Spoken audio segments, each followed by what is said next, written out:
बारे में बात करने जा रहे हैं उसका नाम है हिंदी। हिंदी में पहले मैं आपको 2 चैप्टर पढ़ाऊंगा, फिर पेपर में आए हुए क्वेश्चनों के ऊपर बात की जाएगी। पेपर में जितने भी अभी तक क्वेश्चन आए हैं, यूपी पुलिस हो, यूपी एसआई हो, एसएससी जीडी हो या कोई भी परीक्षा हो, मैंने 10 वर्षों में आए हुए सभी क्वेश्चनों को सम्मिलित किया। तो सबसे पहले मैं आपको टॉपिक पढ़ाने जा रहा हूं, उसका नाम है लिंग। लिंग से संबंधित क्वेश्चन पूछा जाता है कि जो लिंग होते हैं वो कितने प्रकार के होते हैं भैया? 2 प्रकार के होते हैं। कौन कौन से होते हैं? एक पुल्लिंग होता है और दूसरा स्त्रीलिंग होता। अब लिंग के बारे में विस्तार से जानते हैं। पुल्लिंग किसे कहा जाता है, स्त्रीलिंग किसे कहा जाता है। मैं आपको एक ऐसी ट्रिक बताऊंगा, पेपर में कोई भी क्वेश्चन हो बिल्कुल गलत नहीं होगा। आप 1 सेकंड में किसी भी क्वेश्चन का लिंग पहचान सकते हैं। जैसे देखिए, पहला दिया हुआ पुल्लिंग। पुल्लिंग वैसे सामान्यतः जो इसकी परिभाषा होती है वो होती है कि जो पुरुष जाति का बोध कराते हैं उसे पुल्लिंग कहा जाता है। यदि पेपर में आ गया, हमें कैसे पता चलेगी भैया पुरुष है या स्त्री है? तो उसकी एक ट्रिक होती है। ट्रिक क्या होती है? अच्छा है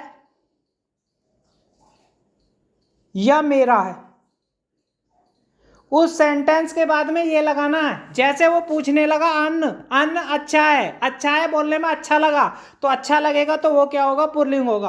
तारे अच्छे हैं, यदि मैं कहने लगा तारे अच्छी है तो बोलने में ही गलत लगेगा, तो आसानी से हमें पता चल जाएगा वो पुल्लिंग है या स्त्रीलिंग है। जैसे मैंने बोला शहर, शहर अच्छा है, मैं कहने लगा शहर अच्छी है तो बोलने में ही गलत लगा, तो पता चल गया हमें क्या है? पुल्लिंग है। ऐसा कोई भी क्वेश्चन हो आप आसानी से इस ट्रिक को लगा सकते हैं। पुल्लिंग हो या स्त्रीलिंग हो, आप 1 से 2 सेकंड में पहचान सकते हैं। आपका पुल्लिंग में कोई भी क्वेश्चन गलत नहीं होगा। फिर भी कभी कभी परिभाषा आ जाती है, उसके बारे में मैं आपको समझा देता हूं। जैसे देखिए, अब उन्होंने पुल्लिंग कहा, जब पुरुष जाति का बोध कराते हैं उसे पुल्लिंग कहा जाता है। अब पुल्लिंग हम पहचान सकते हैं, हमें इसे याद रखने की कोई आवश्यकता नहीं है, फिर भी पहचान के लिए मैंने दिया। जैसे अन्न अच्छा है, तारे अच्छे हैं, ग्रह अच्छे हैं, रतन अच्छा है, शहर अच्छा है, पहाड़ अच्छा है, महा अच्छा है। ठीक है, तो इन सब में बोलने में बहुत अच्छा लगा, तो सभी क्या हो गए? पुल्लिंग हो गए। अब बात करते हैं स्त्रीलिंग के बारे में। स्त्रीलिंग के ऊपर क्वेश्चन बहुत पूछे जाते हैं। जो शब्द स्त्री जाति का बोध कराते हैं उसे स्त्रीलिंग कहा जाता है। जैसे नदियों के नाम हुए, तिथियों के नाम हुए, त्योहारों के नाम हुए। बस मैंने आपको ऐसे ही दिया है, नहीं तो पहचान मैंने आपको बता दी। इसमें क्या करना पड़ेगा भैया? इसमें करना पड़ेगा मेरी है या अच्छी है। जैसे मैं कहने लगा नदियां, गंगा अच्छी है, गंगा अच्छा नहीं हो सकता, गंगा अच्छी है। यमुना अच्छी है, सरस्वती अच्छी है। मैंने तिथि का नाम लिया, 1 जनवरी अच्छा नहीं, अच्छी है। इसी हिसाब से तिथि के बाद त्योहार, दिवाली अच्छी है, होली अच्छी है। समझ गए? अच्छी है, मेरी है लगाएंगे तो आसानी से पहचान सकते हैं। अब जैसे मैं कहने लगा पंखा, पंखा अच्छा है, अच्छी है, अच्छा है, तो आसानी से हमें समझ में आ गया। तो आसानी से कोई भी क्वेश्चन हो लिंग से संबंधित, आप इस ट्रिक को लगा लेना, कभी भी कोई क्वेश्चन गलत नहीं होगा। आपको ट्रिक कैसी लगी कमेंट जरूर करें। अब बात करते हैं अगले टॉपिक के बारे में। देखिए, अगला टॉपिक हमारा क्या? वचन। वचन से संबंधित भी ऐसी ट्रिक बताऊंगा, पेपर में कोई भी क्वेश्चन हो, आप चपरासी लेके आईएएस तक का टेस्ट दे लेना, कोई भी क्वेश्चन गलत होने वाला नहीं है। तो वचन के बारे में जानते हैं, वचन किसे कहते हैं। तो वचन जो होते हैं भैया हमारे 2 प्रकार के होते हैं। कितने प्रकार के होते हैं? 2 प्रकार के। तो इनके बारे में जानते हैं, वचन कौन कौन से होते हैं। पहले वचन के 2 प्रकार होते हैं। कौन कौन से होते हैं? एक वचन होता है, एक बहुवचन होता है।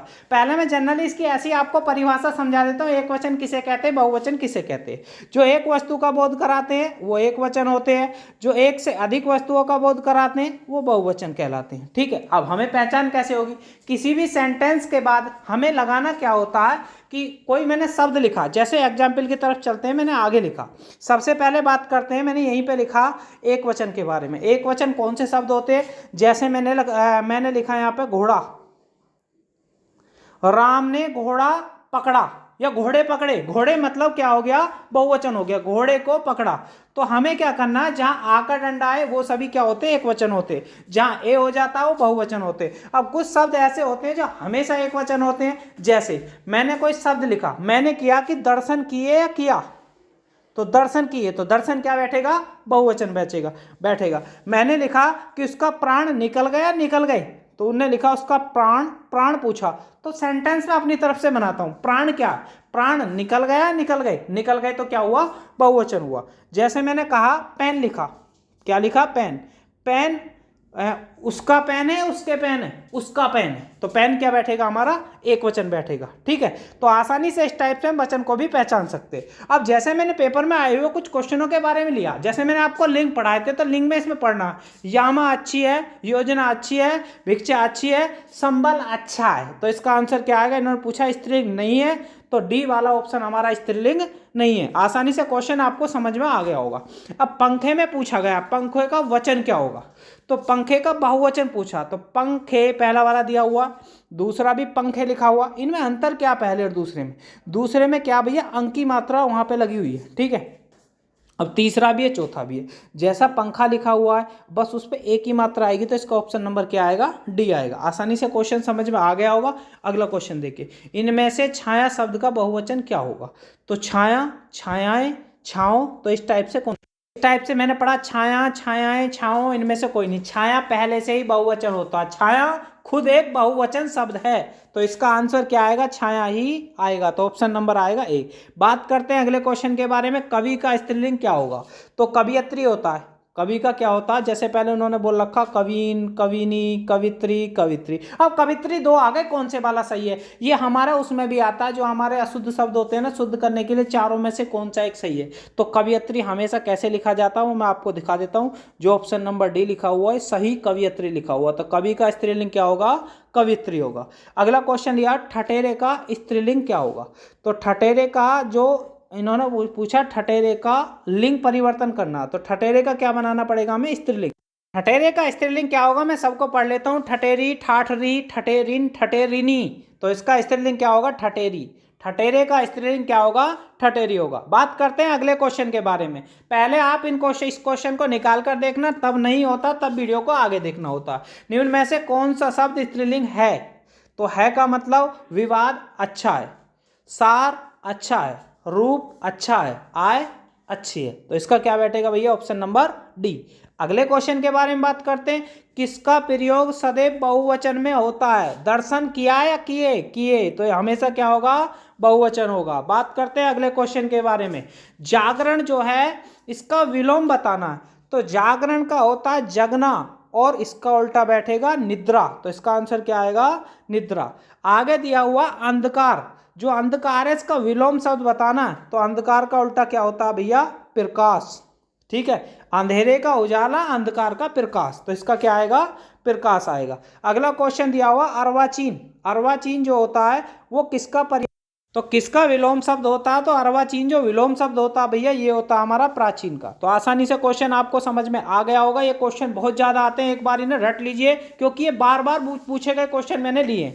तो निम्न में से कौन सा बिजली का पर्यायवाची शब्द नहीं है, तो बिजली का देखिए चंचला होता है, दामिनी होता है, तड़ित होता है, तटनी नहीं होता। तटनी किसका होता है, नदी का होता है, तो ये इसने गलत दिया हुआ है। अगला क्वेश्चन देखिए, निम्नलिखित में से कौन सा कमल का पर्यायवाची है, तो कमल का कौन कौन सा होता है देखिए बता देता हूँ। कमल का होता राजीव, सरोज, ठीक है। तो नीरद नहीं होता, जलद नहीं होता, कंचन नहीं होता, तो इसका क्या होता है, राजीव।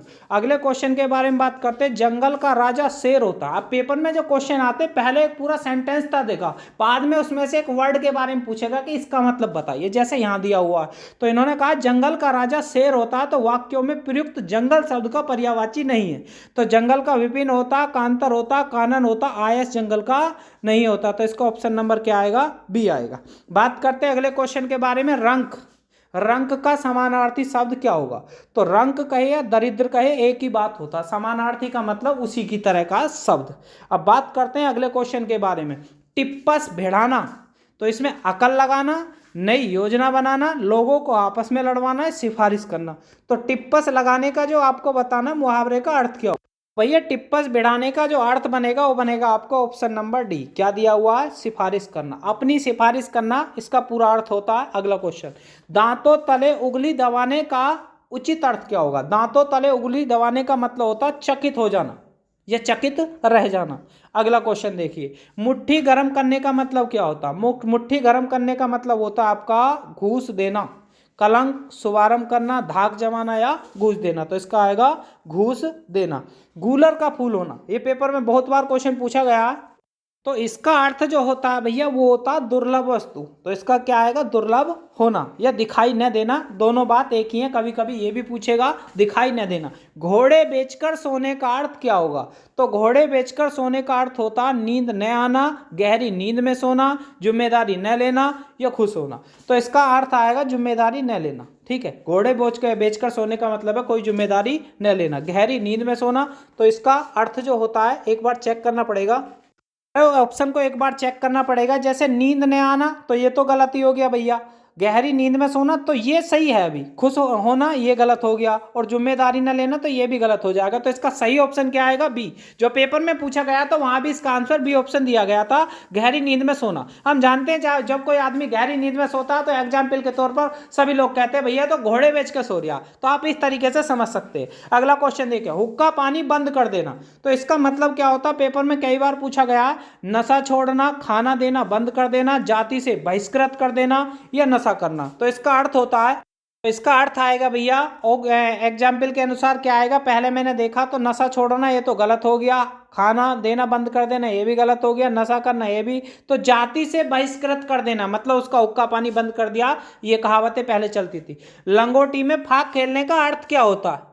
इसका अर्थ जो होता है, लंगोटी में फाक खेलने का अर्थ होता है, देखो अब हम ऑप्शन से जानते हैं। होली खेलना बिल्कुल गलत हो गया, दरिद्रा में आनंद लूटना बिल्कुल सही हो गया, लंगोट पहनना गलत हो गया, बचपन में होली के गीत गाना गलत हो गया। तो इसका क्या आ गया? Option number B. आप यदि अनेक शब्दों में एक शब्द याद कर लेते हैं तो काफी इंपॉर्टेंट हो जाते हैं, हर पेपर में 2 से 3 पूछे जाते हैं। जैसे जो कम बोलता है, ये क्वेश्चन मैंने वही लिए जो आ सकते हैं। अब जो कम बोलता है उसे क्या कहा जाता है भैया? उसे कहा जाता है मितभाषी।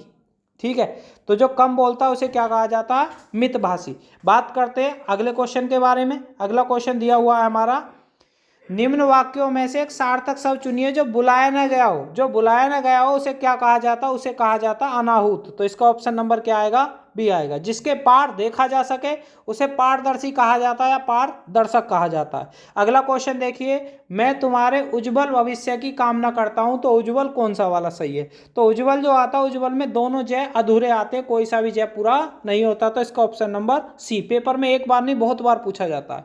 सही वर्तनी का चयन कीजिए। कालिदास कौन सा सही लिखा हुआ? तो पहला ही कालिदास सही लिखा हुआ, बाकी सब कालिदास कैसे हैं? गलत है।